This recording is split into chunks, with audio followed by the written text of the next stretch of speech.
I know that most of you have come to hear our fabulous speakers. So we have two sets of speakers today.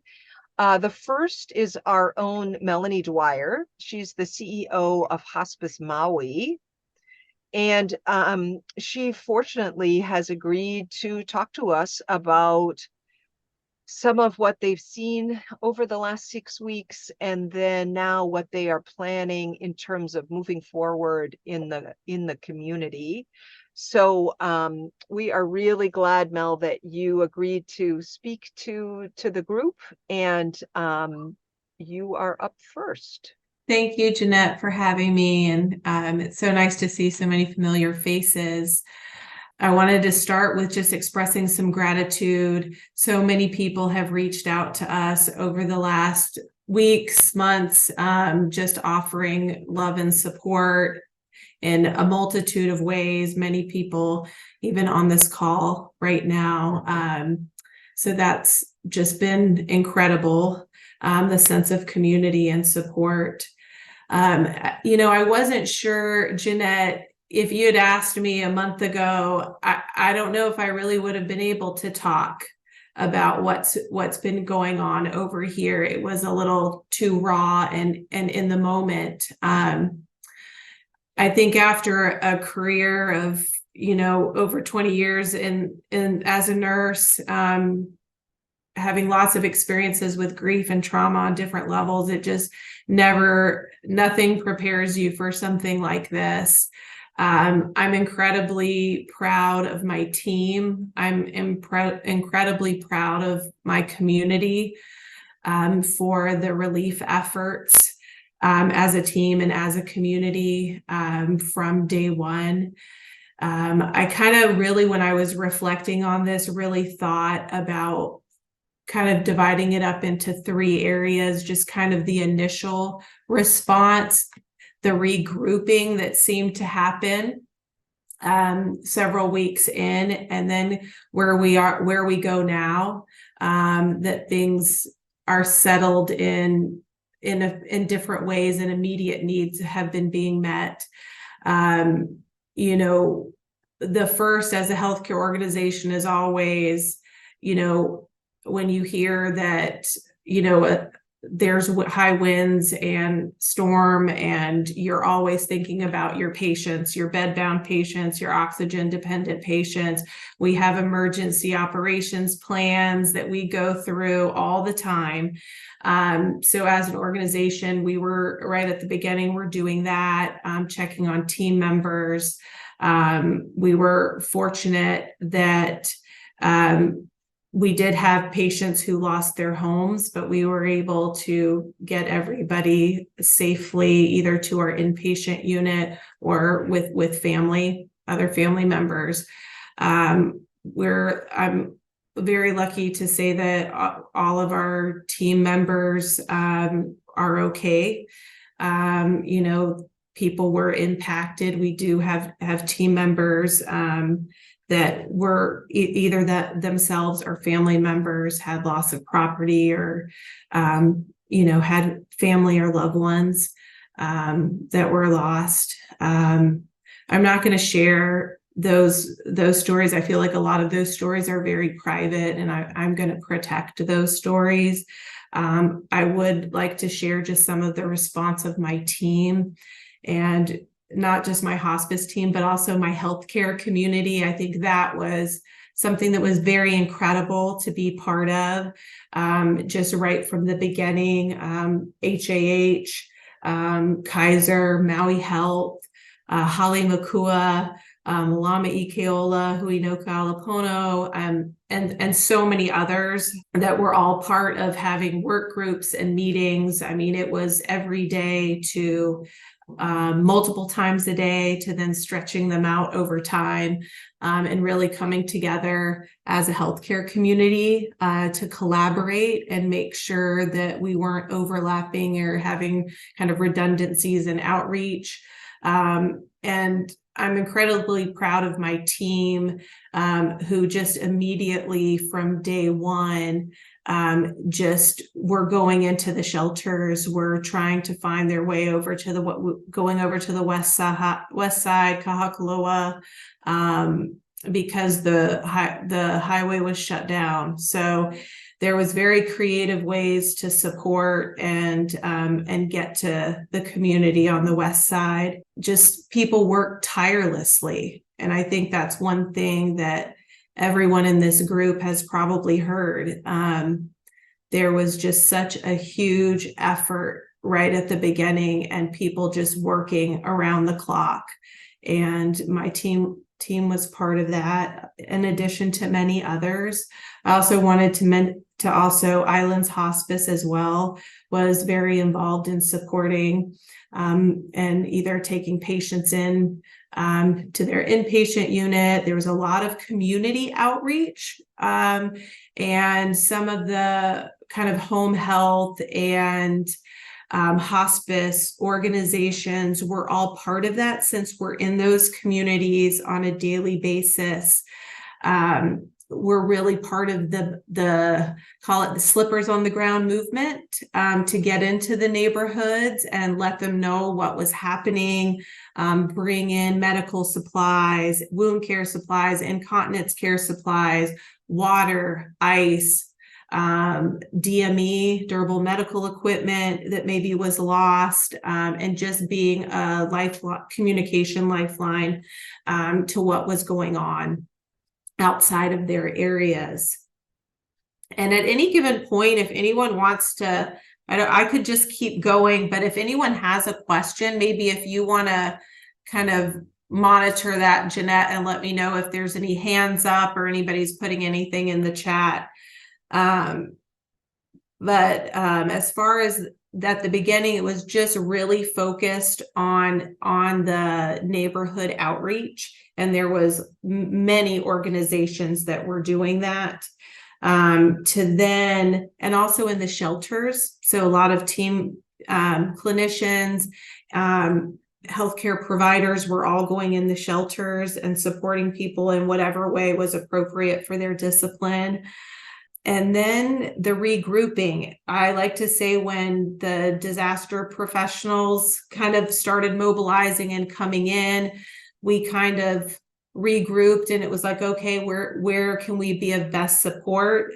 Because what we were finding is sometimes there was just a lot of help in different areas kind of being offered in a lot of different ways. And I know that at times that was overwhelming for people. And so for my team, it was really important to try and make sure we were being of best use with the resources that we had available to us at every different point. And then even pausing to say, how do we take care of our team?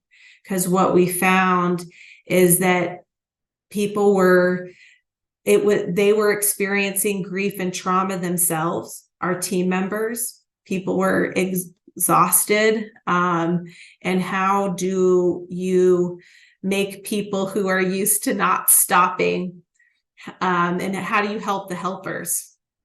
Right? Because as a nurse, we're notorious for not wanting help for ourselves and just keep going. And so the burnout, the risk of burnout was really high. So how did we pause and take care of our team and have debriefings and use some of our resources internally we have a program called our Compassionate Care of the Dying program. And so we implemented that right away. We have small work groups where we have clinicians come together and one of our social worker facilitates. And we basically, it's a sharing, it's a way to kind of unburden and kind of rejuvenate yourself so that you can keep going. And sharing with clinicians in a safe space can be really helpful. So we implemented that right away to be of better support to our team. Any questions so far, Jeanette? Okay, here's one question from Chad.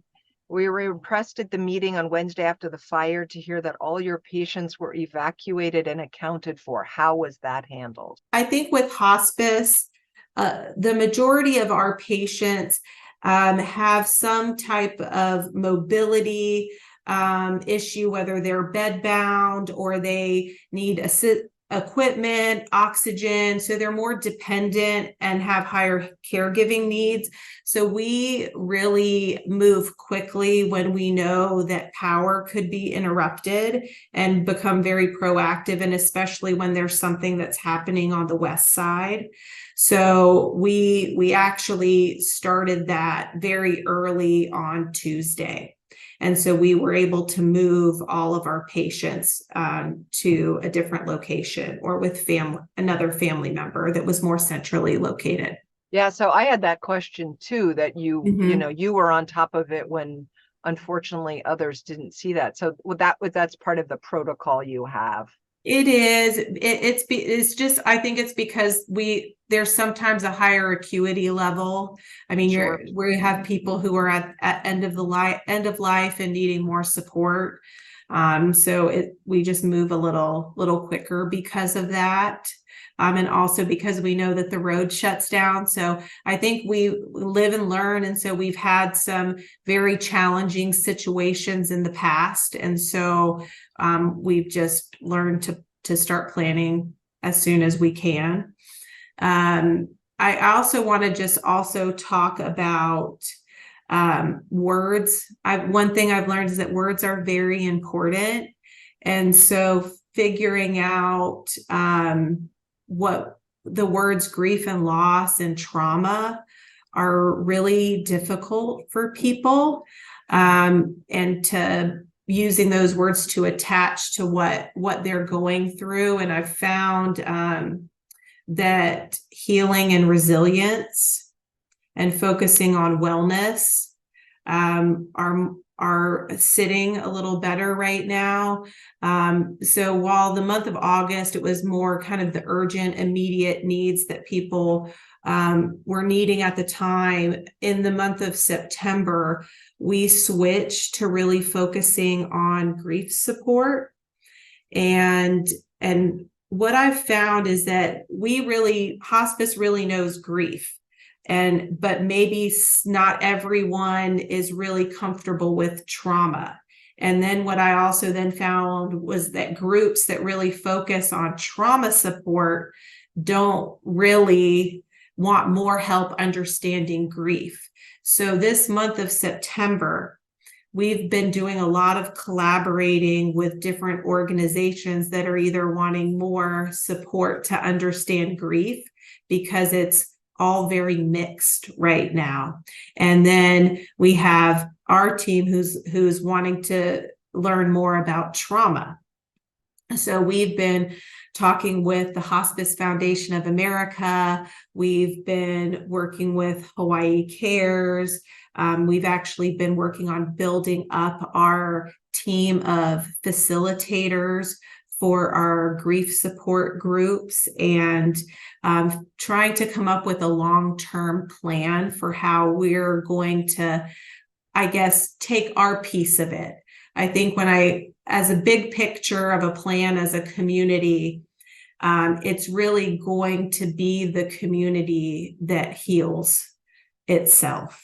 And so each of the grassroots organizations right now, what I've been seeing is the sense of community. Even all of us, we haven't, you have this list of people that you want to contact with and want to see how you can collaborate and partner, but you sometimes get busy so day to day. But because of what happened, I found that on every level, even as a leader, we've been all connecting with each other. And I've even heard that from community members in just all of their different areas of work, that people are talking to each other.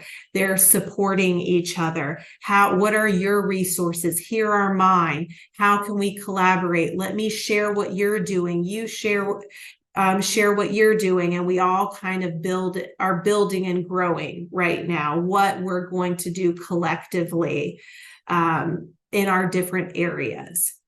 And so I'd like to share a little bit about what we've done in September. We've been doing wellness events on the West Side. We have a complementary medicine program, and we have a team of acupuncturists who do more than just acupuncture. They do healing touch, Reiki, massage, acupressure, and so lots of different modalities. And so some of them have been part of the Slippers on the Ground movement, going out on the West Side since the beginning. And so they have really wanted to be part of kind of the healing process. So our wellness events, we've been doing a mix of acupuncture, talk story, having, of course, like food and drinks, art activities for keiki who come, and just trying to really get a sense of kind of what the needs are, how we can support, and kind of what's the long-term plan. So that's been what we've been doing for September. And then kind of moving forward, I know you wanted to hear a little bit about that, Jeanette. We've been working on designing some workshops with some of our team members on really trying to calling them help the helper workshops.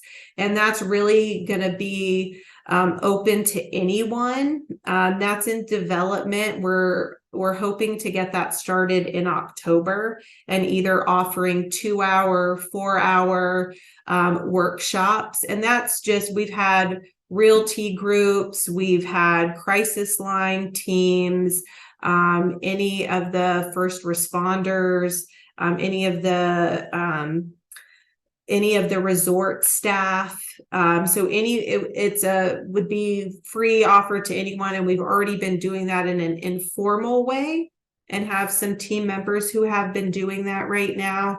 And then I think ultimately the dream is to start doing some 3-day workshops. We have a facilitator who has a great deal of experience in grief and trauma, who has a 3-day workshop design that with the goal is from the workshop is to give people the confidence to become paraprofessionals and be able to be facilitators or counselors, and then be able to take that out into their area of the community. That's it's very inspiring. Thank you. I really appreciate you sharing, and especially this idea of what's coming. So I will tell you, some people have asked me, oh, is there something I can do on Maui? And I was like, well, we're going to talk to Mel on Thursday, maybe. And these are people with training and years of experience. And as you've heard, the people want to help, but of course not be in the way. So for people who say, is there a way to help? What do you say to that?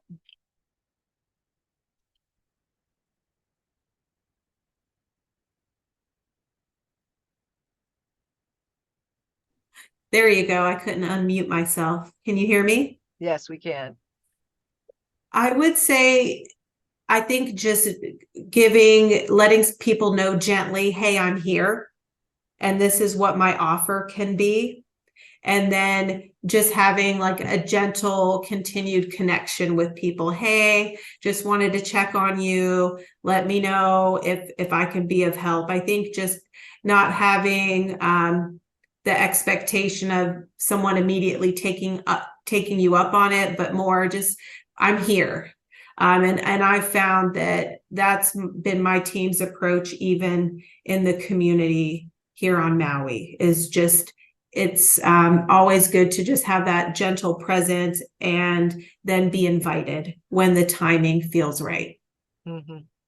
So do you have like a point person on your staff, especially around this topic of, well, grief and loss, and the things that, for instance, people with serious illness care experience are talking about? I would say for right now, it's me. I'm kind of taking the lead with each of the areas at each given point. I've just been, because we still have all of our other work to do related to our program. So at each phase, I've just kind of taken point until I get it a little settled, and then I hand it off to some team members. So I would say right now, it would just be emailing or calling me, and I can put that in the chat. Great. Well, that, that gives people concrete suggestions. And again, as I can share with you that people really want to help. They don't want to be in the way. And but they do want to see if they can offer their, to support you. And it may be that with time, as you said, you do things at the beginning, and then you get tired, and then you need some other kinds of help. And I mean, we certainly, and now we've all lived through what we've lived through with COVID. So people are pretty exhausted, and now you have this on top of it. So I hope you hear that there are, that people out here would like to help you, but would like to be doing it in the right way, and to, and certainly not be, whatever, no one's trying to tell you what to do, but rather to fit in and to be supportive of this. And, I thought that that's a really interesting words. I'd love it for you to talk a little bit more about that, because we, with Kōkua Mau, we have always this problem. People don't want to talk about hospice. They don't want to talk about palliative care. They don't want to talk about grief and trauma. But yet when we describe to them what we do, that's like, oh, wait, I do want that. So the idea that that wellness and healing, I think that's just very profound. That's really great to remember. I also think really important for resilience. I think we always think of resilience as just being strong, tough, and I grew up in a military family, so like being very stoic, keeping things inside. And I think the important thing for resilience now is to think about resilience through vulnerability, that it's okay to share, and that's part of resiliency is knowing when to be vulnerable, and that it's okay. Wow. So can you just keep talking about that? I think that's also very profound, of having, yes, because you're right. I think resilience, we talk about that with the climate, we talk about that with whatever, but resilience seems to, different ways of surviving, but being vulnerable and sharing, that's, of course, and are you finding people respond to that? I do. And I mean, the other is true for healing. The healing process is not easy. I was in a group, I think last week, and I just was sharing, and we were having the discussion about healing and what goes into it. And I was, I always relate everything to nursing language. So I always think of a wound, and, a wound healing is not always pain-free. It's difficult. It has its challenges. There's not always easy fixes. And so I think that to truly heal and also to be resilient, it takes work and effort and relying on others and sharing and being okay with that. And even if you're somebody that's the leader of your family, or you're a leader in your work, that it's okay to rely on others and to be able to continue being a leader. You have to know when to ask for help and when to lean on others, and it's okay to be vulnerable. Yeah, no, that's yeah, thank you for sharing that. That makes a lot of sense. And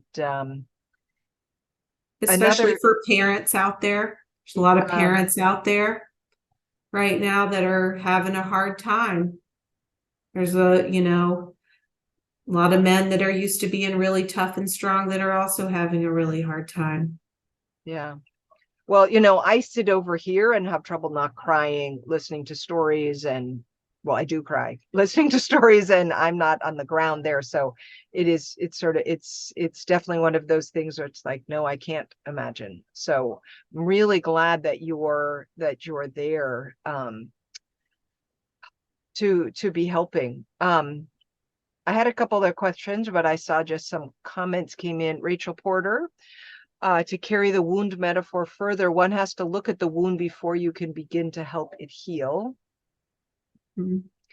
And then Anita asked regarding bereavement support. Is this for anyone on Maui? Did many people take advantage of this support? Is there a long-term need for this support? I think that right now, there's definitely a long-term need.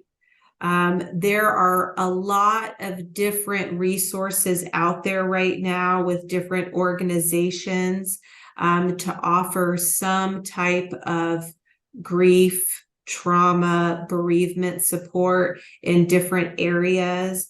You have Nikeki O Emilia that's providing keiki support. You have Mental Health Hawaii that's offering a lot of resources. You also then have, there's a lot of resources right now. It's hard because there's so many people at different resorts and different locations. I mean, you went from, right at the beginning, there was maybe 5 that everybody was getting moved to, and now there's, I want to say 39. So, and then people are in homes with family members all across the island. So there's like a settling that needs to happen, and people are still in crisis trying to figure out what they're going to do. And so what I hear on my end is a lot of different organizations are in planning mode right now. We're trying to meet immediate needs and stay a constant, gentle presence, sharing what our offers are and how we can be of support, and then just waiting in the wings a little bit to be asked. Like, for example, the workshop offers that we're already doing and going to be putting out, those will be mobile, like we can come to you and can do, but you have to ask, right? So, but just putting that out there. Yeah. But I think it's going to be a long-standing need. Grief and trauma, it takes a lot of work and a lot of years. Yeah. No, I think years is important. In our world, it always pains me when people say, "Oh, I need to come to closure." No, that's not. And then imagining this on such an amazing scale. So, well, I'm very glad you guys are there on the ground and approaching in this way, and also that it seems like there's support. Can I ask, the Healthcare Association is involved as well? It seems like lots of things are happening. Yes, they are involved from the beginning. That was who was organizing the work groups. The healthcare response work groups was all HAH. Right. Well, I keep hearing about it from different places, like, oh, nope, she's not. She's people at Kaiser. Okay, nope, they're on the West Side today. They're out there. No, they're doing this. I mean, they're just in so many parts of our community where people are involved. So it's yeah, there was a very coordinated effort. And, I again just want to say, we were a small part of it. There were so many other organizations and our team members out there helping. And I mean, I also just don't want to not acknowledge just all the individuals in the community that really stepped forward. So I just cannot stress enough just how, humbled and proud I am of not just my team, but my community. I was talking to somebody the other day who his son and his wife recently moved to Maui, and she wasn't sure she was going to stay. And given the reaction and the response to what's happened, she said, I'm never moving anywhere else. These are my people.